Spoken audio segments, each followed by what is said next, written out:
In a recent session, we discussed the three broad categories of RC questions. We also discussed how the mind map approach works very well for all three. In this lesson, we would apply the mind map approach on an inference-based question. Before we do so, you may want to pause the video and revise the approach.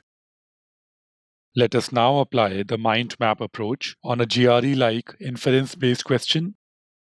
Here it is. This is our mind map approach. This is the mind map that we developed for this passage.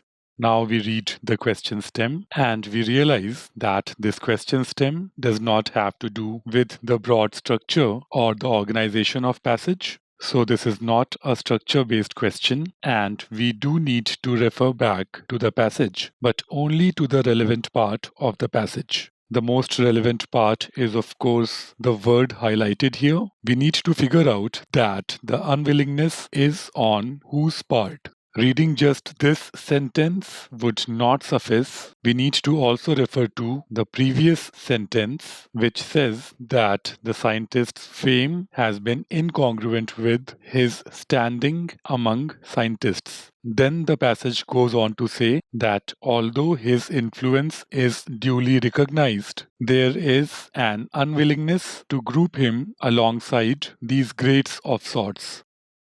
So it is these scientists among whom the standing of this scientist is incongruent with his fame, and it is the same scientists who duly recognize his influence but are unwilling to group him alongside the greats of sorts. Therefore, this unwillingness is on the part of the scientists community. E is the correct answer choice. This unwillingness is not on the part of these two supposedly remarkable scientists.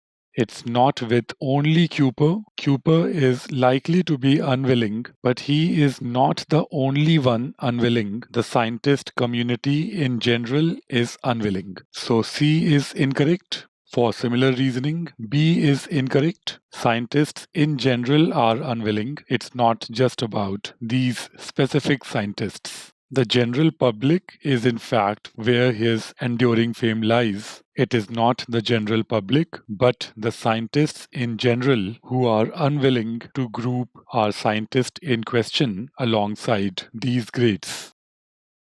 This was an example of an inference-based question. The information needed to answer this question was not directly stated here. It required fair bit of reasoning from this part of the passage to solve this question. The required information was implied and not explicitly stated, therefore an inference-based question. E is the correct answer choice. Thanks for watching.